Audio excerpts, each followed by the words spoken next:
Itu satu, ilmu syariat. Yang kedua, iman. Memperhatikan jawaban Rasul, ya, yang ditanya malaikat Jibril yang saya sebutkan tadi. Iman itu nggak kelihatan, nggak berbentuk, nggak bisa dilihat, nggak bisa dipegang, ya, nggak bisa diucapkan. Itu iman. Kalaupun 1000 kali kita ngomong saya orang beriman, itu kan omongan mulutnya. Yang imannya kayak apa?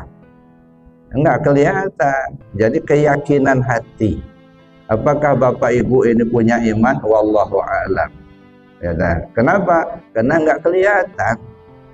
Yang bisa dilihat hanya gejala yang ditimbulkan oleh iman.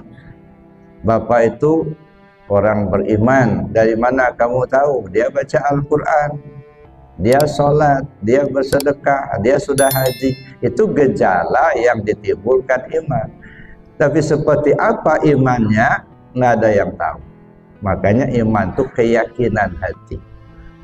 Diturunkan dalam bidang ilmu, ini disebut ilmu akidah, ilmu keyakinan. Nah, karena keyakinan kita tauhid, maka sering disebut ilmu tauhid. Yang melaksanakannya itu adalah ruhani, ruh kita. Dia harus berkeyakinan kepada Allah yang Esa. Kemudian sasaran yang ingin dicapai supaya kita tauhid, tidak syirik. Ya, jangan sampai kita amalannya Islam tetapi imannya syirik. Gitu. Nah, syirik ini Bapak Ibu halus sekali ini. Ya, jangan-jangan kita masih bergelimang di alam syirik. Kenapa? Yang namanya syirik itu ada dua, ada syirik jali, ada syirik khafi. Kalau syirik jali itu artinya terang-terangan menyembah selain Allah. Ada patung disembah, ada batu disembah dan lain sebagainya lah. Itu namanya syirik jali. Insya Allah kita terlepas dari situ. Yang dikhawatirkan itu syirik khafi. Syirik khafi itu kalau Rasulullah mengibaratkan tidak ubahnya seperti semut hitam berjalan di atas batu hitam di malam gelap gulita. Semutnya hitam, jalan di atas batu hitam di malam gelap gulita. Tak terlihat sama sekali, tapi ada. Nah, contohnya, kita yakin Allah itu melihat, tapi kita yakin kita juga melihat. Nah, dua yang melihat masih syirik. Allah kuasa, kita yakin kita ini kuasa, dua yang kuasa masih syirik juga.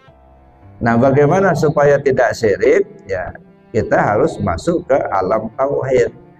Makanya saya katakan yang namanya bertauhid itu tidak cukup mengatakan, oh saya yakin Tuhan itu satu. Itu mah omongan mulut. Belum tentu apa yang diomongkannya sama dengan keyakinannya. Sebab keyakinan nggak bisa dilihat. Ya, yang namanya bertauhid ya tidak cukup mengatakan Allah itu satu. Ya, tetapi harus berkeyakinan tidak ada yang lain dari Allah. Kalau masih keyakinan kita ada yang lain dari Allah, itu masih syirik gitu Pak. Walaupun rajin betul kita ibadah, tapi masih syirik. Nah, ini yang harus kita hindarkan. Jangan sampai ibadah zahirnya rajin, tapi isi di dalamnya masih syirik. Nah, ini makanya tauhid ditarik dalam bidang ilmu, itu ilmu akidah tadi. Lebih spesifik, ini disebut ilmu hakikat. Nah, maka sering orang sebut ilmu hakikat, ilmu tauhid, ilmu akidah, atau ilmu hakikat.